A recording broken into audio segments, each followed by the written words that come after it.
Sacks, मेरा नाम है मधुर राठी। मैं आशीष मोड़क। मैं रोशन पीडीआर। मैं भूषण बूब। हम चारों अमरावती महाराष्ट्र से हैं। प्लास्टिक अपने सदी का एक बहुत बड़ा इनोवेशन माना जाता था, पर आज ये एक बहुत बड़ा थ्रेट बन चुका है एनवायरनमेंट के लिए। एक रिपोर्ट के अनुसार पूरे विश्व में एक साल में जितना प्लास्टिक वेस्ट जनरेट होता है, उससे हम अर्थ को 4 बार लपेट सकते हैं। सो प्लास्टिक हमारे लिए कितना हार्मफुल है, ये हम सब लोग जानते ही हैं। और इसे सॉल्व करने के लिए हमें कुछ बड़ा करना होगा। इसी वेस्ट की समस्या के लिए हमने एक कंपनी फॉर्म की है, इकोनेचर, जो प्लास्टिक वेस्ट को रिसाइकल करके ऐसे फर्नीचर बनाती है। हमारे फर्नीचर काफ़ी यूनिक, ड्यूरेबल और स्ट्रॉन्ग है। ये फर्नीचर 2 मेन प्रॉब्लम सॉल्व कर रहा है। ये 100% प्लास्टिक वेस्ट से बना हुआ है, तो प्लास्टिक वेस्ट तो रिड्यूस होगा ही। तो ज़्यादातर फर्नीचर मेटल या वुडन के बने होते हैं, तो मेटल माइनिंग रिड्यूस करने में और डिफॉरेस्टेशन कम करने में भी इसकी हेल्प होगी। हमारे फर्नीचर रेंज में टेबल, स्टूल, रैक, बेंचेस ये सब शामिल है। अब तक हमने 20,000 किलो से भी ज़्यादा प्लास्टिक वेस्ट को इकोनेचर फर्नीचर में कन्वर्ट किया है। इकोनेचर.com, Amazon, द वुडन स्ट्रीट, ये ई-कॉमर्स वेबसाइट्स पर अवेलेबल है। और अब तक हमने 1800 से भी ज़्यादा प्रोडक्ट 1200 यूनिक कस्टमर्स को बेचे हैं। 25 इंडियन स्टेट्स में इसको सप्लाई किया है। तो शाक्स, हमारा विजन है ज्यादा से ज्यादा प्लास्टिक वेस्ट को रिसाइकल करके इकोनेचर को एक ग्लोबल सस्टेनेबल फर्नीचर ब्रांड बनाना। तो आइए आप और हम मिलके सबको जगाए। हमारा आस्क है 50 lakhs for 8% ऑफ इक्विटी। बढ़िया है मधुर, आशीष, रोशन और भूषण। जी वेलकम गाइस।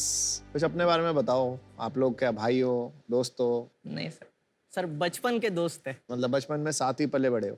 हाँ, राइट। तो पढ़ाई वढ़ाई करी है कहीं कहीं तक? कहाँ तक की है?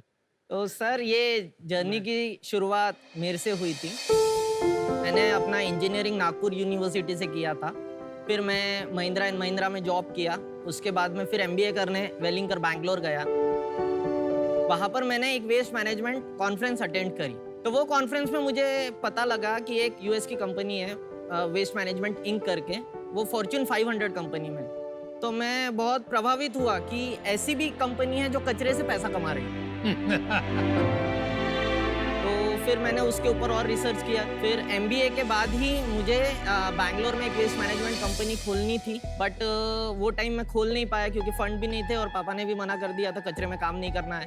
तो मैंने एक वेस्ट मैनेजमेंट कंपनी ढूंढी अहमदाबाद बेस्ड में, फिर वहां पर जॉब करने गया। I am the only son, एक सिस्टर है। मम्मी पापा का ख्याल रखने के लिए मुझे वापस अमरावती आना पड़ा। तो मैंने अपना बिजनेस आइडिया इन सबके सामने रखा। इन्होंने आग बंद करके एकदम मेरे पीछे आ गए। आपको लग रहा था ये जो लाए आइडिया ये मतलब फाड़ू है? हाँ हाँ, बिल्कुल था। उसके ऊपर ट्रस्ट तो था ही, वो पहले से ही वैसा था। अच्छा, ये आपके पूरे ग्रुप में सबसे पढ़ाकू थे क्या? मतलब यस। पढ़ाकू नहीं सर, कुछ हमसे तो ज्यादा जुगाड़। लेकिन फर्नीचर ही क्यों? सर कैसे था? क्योंकि इसकी यूजेज तो काफी कम है, तो इससे ज्यादा इम्पैक्ट नहीं पड़ेगा एनवायरनमेंट को अगर इसको सॉल्व भी कर देते हैं। हम लोग वेस्ट मैनेजमेंट से कंपनी स्टार्ट किए थे अप्रैल 2017 में। तो वहाँ पर हमको ये पता चला कि कोई भी ऐसा रिसाइकलर नहीं है जो 100% वेस्ट से कोई एक चीज बनाता है। तो एक वो ट्रिगर पॉइंट था कि ऐसी कोई चीज बनाना चाहिए जो 100% वेस्ट से बनी। अच्छा जी। दूसरा ये था फर्नीचर ही, इसलिए हमने बहुत सारे पहले प्रोडक्ट्स देखे जो बहुत छोटे छोटे थे। उसमें कितना 500 ग्राम, 1 किलो ऐसे वेस्ट जाता था। हमारे फर्नीचर जो है वो इतने हैवी है। ये बेंच हमारा 34 kg का है, तो एक ही बेंच में 40 kg of plastic waste consume हो जाता है। अच्छा जी। तो ये एक रीजन था फर्नीचर आने। ये तो स्टैंडर्ड रिसाइकलिंग हो गई ना प्लास्टिक की। प्लास्टिक लिया आपने, उसको फिर से ग्रैन्युअल्स बनाए। ग्रैन्युअल्स नहीं बना रहे हैं। हाँ, हमारा वही है, ग्रैन्युलेशन का जो कॉस्ट था वो हमने हटा दिया। तो फिर आप क्या करते हैं उसकी जगह?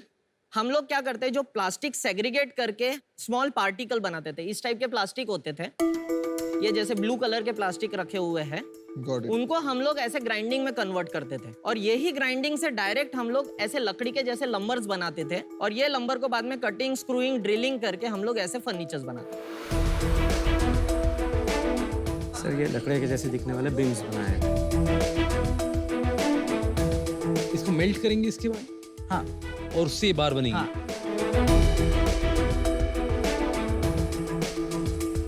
ये मशीन इंडिया में ही मिलती है? सर ये ग्रैनुलेशन मशीन है। हाँ। हमने उसका हेड चेंज किया है, सामने मोल्ड लगाया है और ये लंबर्स बनाए हैं। पर ये कोई यूनिक पार्ट है या कोई भी कर सकता है? सर थोड़ा R&D करके तो कर ही लेगा। अच्छा, इसका प्राइस बताइए, अगर मुझे वो एक सिटिंग बेंच लेना है। 15,000 15,000 रिटेल प्राइस है। लेकिन महंगा नहीं है उसके लिए 15,000? नहीं मैम, अगर लकड़े के फर्नीचर आप कंपेयर करेंगे ऑनलाइन, अराउंड 20,000 से होता है 3 सीटर बेंच का। और ये बीच चेयर? बीच 18,000 का। पर वैसे आपका कॉस्ट क्या है? हमारा वो बनता है अराउंड 5,000 में। 5,000 में बनता है? शिपिंग बहुत लगता है क्या इसमें? हाँ शिपिंग है। कितना होगा 5,000 का? अगर ये बेंच में 18,000 में लेता हूँ, उसमें कितना शिपिंग में चला जाएगा? उसका जाता है अराउंड 3,000। Thank you.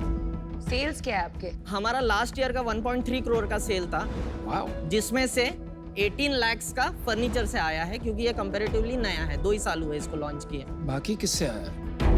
बाकी का हम लोग जो वेस्ट सेग्रीगेट कर कर उसको रिसाइकलर्स को प्रोवाइड करते हैं, जो हमारा पहले से जो स्टार्ट किया था वो सेल वहां से। वो बिजनेस बहुत बढ़िया था यार।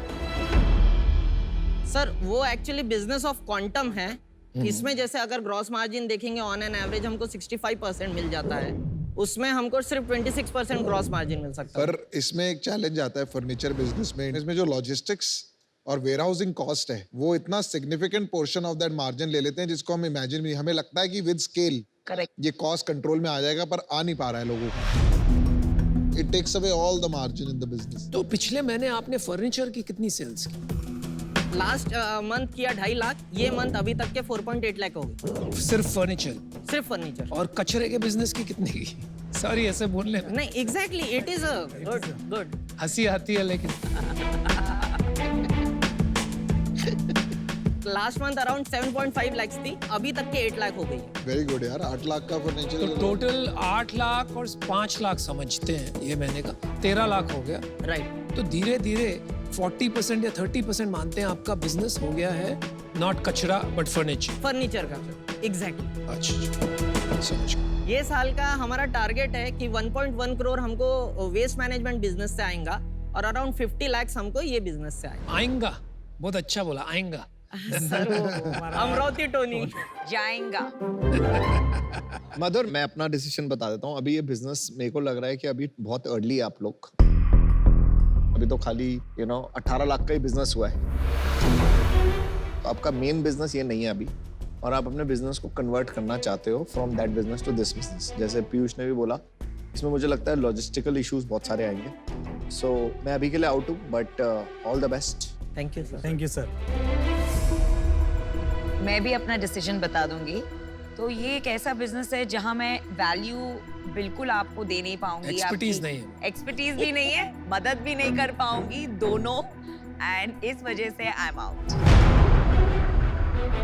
देखिए, मुझे क्या लगता है कि आपने एक तो काफी अच्छा लुकिंग फर्नीचर बना लिया है from plastic.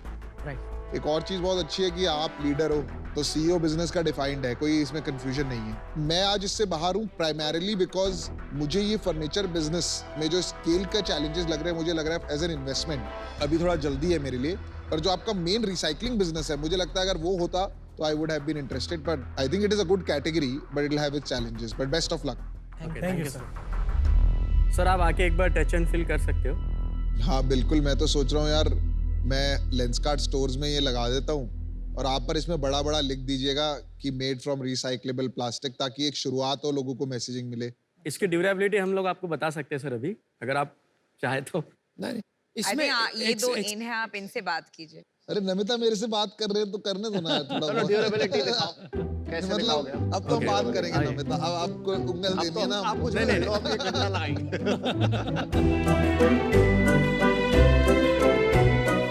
Actually it's pretty good, मुझे तो सही लग रहा है। मैं आपको एक ऑर्डर दे रहा हूँ, ठीक है, 1000 बेंचेस का। ब्रांडिंग थोड़ा बेटर करा जा सकता है बिकॉज प्रोडक्ट तो बहुत ही बढ़िया है। कोई भी चेयर पे बैठो, ड्यूरेबिलिटी तो पता लग जाती है। क्या कर रहे हो आप? ड्यूरेबिलिटी देख लो देख लो। अरे आप भी करो भाई। ये क्या आप हीरो बन रहे हो मधुर? हैं सीईओ तो आप लोगों को करा रहे हो। अरे यार, इतना दम करा। चलिए चारों के चार। नाचेगा नाचेगा नाचेगा, नाचेगा कुछ नहीं होगा। No, it is very durable. Good. तो मैं पहले थोड़ा सा यूनिट इकोनॉमिक्स बनना चाहूंगा, दोनों बिजनेस के अलग अलग। चलेंगे, यस। जाएगा आएगा चलेगा। मैं भी समझेंगा। अगर मैं बेंच का ही ले लूं हाँ जी, बेंच का लेते तो बेंच अराउंड 15,000 में हमारी वेबसाइट पर जाता है, 17,500 में अमेजोन पर जाता है। तो 15,000 में अराउंड 18% तो जीएसटी है, हो गया। उसके बाद में उसको बेंच को अराउंड 30% ही लगता है बेंच को बनने के लिए। उसके बाद में बेंच को लॉजिस्टिक कॉस्ट ज़्यादा आता है, इसलिए बेंच का हम लोग अराउंड 3,500 लॉजिस्टिक कॉस्ट पकड़ के चलते हैं। Marketing cost on an average 15 to 17% online का। हैं। तो आपका कैक, कस्टमर एक्विजिशन कॉस्ट जिसे कहते हैं, हाँ। What is the absolute amount? 15%। अभी मैं अगर ये साल का बात करूं तो 15 लाख का हमने सेल किया है और 2.5 लाख हमको मार्केटिंग में खर्चा हुआ है, ये विदाउट जीएसटी फिगर्स है। अच्छा अच्छा। इसके अलावा जो रिसाइकलिंग वाला बिजनेस बनाया उसका यूनिट इकोनॉमिक्स समझा दो बस 2 मिनट के अंदर। सर तो हमारा एवरेज जो सेल्स है उसका वो अराउंड 15 रुपीज पर केजी का जाता है। जो एवरेज हमारा परचेस कॉस्ट है वो अराउंड 8 रुपीज का जाता है। 1 से 1.5 रुपए हमको कलेक्शन कॉस्ट लगता है और बाकी का जो है 5.5 रुपए के आसपास हमको लगता है सेग्रीगेशन कॉस्ट। मतलब जितना डाला 15 का 15 ही आ गए, तो टोटल 15 ही हो गए नहीं, पूरा। थोड़ा सा 50 पैसे 1 रुपए का मार्जिन। तो 25% जो है आप प्रॉफिट बना रहे हैं, मतलब 5 लाख जो आपने सेल की पिछले महीने, उसमें से आपने कितना बना लिया? 1.25 लाख। 1.25 लाख रुपया घर में आपको प्रॉफिट आ गया। जी सर। और जो 8 लाख का दूसरा धंधा किया उसमें से 40-50 हजार रुपये बचे आप। 40-50 हजार भी नहीं सर, 10-20 हजार। बस इतने का ही धंधा है, उसमें मार्जिन है ही नहीं। मार्जिन। जी सर। इसको आप कहाँ कहाँ स्केल कर सकते हो बिसाइड्स फर्नीचर, वो मैं समझना चाहता हूँ, क्योंकि फर्नीचर में आपकी मार्केट काफी लिमिटेड रहेगी and I don't think you need an investor for that. Sir आप कोई चीज भी ले सकते हैं, प्लास्टिक की बन सकती है। जैसे पेट बॉटल है हमारा, वो भी एक प्रोडक्ट है, एक पर्टिकुलर पॉलीमर से हम ये बनाते हैं। पेट एक दूसरा पॉलीमर है हाँ जी। जिससे हम लोग जूते भी बना सकते हैं, कपड़े भी बना सकते हैं, अच्छा, इससे बना सकते हैं। शॉल भी बना सकते हैं। और कोई इंडिया में बना रहा है ये? छोटे छोटे स्केल पर सब बना रहे हैं। कुछ लोग हमसे ही लंबर लेकर ऐसे फर्नीचर्स बना रहे हैं, बट हमारा बस यही स्ट्रेंथ है, हमने प्रोसेस स्ट्रीमलाइन कर दिया है। आई थिंक आपका स्ट्रेंथ है ये जो रिसाइकलिंग में आपने जो स्ट्रेंथ किया है, और पिछले साल आपने ये समझ लिया कि यहाँ से मार्जिन नहीं बनेगा, और इतनी जल्दी आपने कितना 13 लाख में से 5 लाख आपका फर्नीचर का बिजनेस है। That means 40% of your business is coming from furniture. तो ये बहुत अच्छा किया है आपने, और इसमें मार्जिन्स भी बड़े जबरदस्त है, राइट? एग्जैक्टली। लेकिन आई थिंक कि राइट नाउ ये स्केल में थोड़ी मुझे प्रॉब्लम आ रही है, और इसलिए मैं आज आपके बिजनेस में नहीं इन्वेस्ट कर पाऊंगा। बट ऑल द बेस्ट, आप अच्छा काम कर रहे हो, गुड लक। अगर आज आपको फंडिंग नहीं मिली तो मधुर का क्या करोगे? सर कानों में से खून निकालेंगे।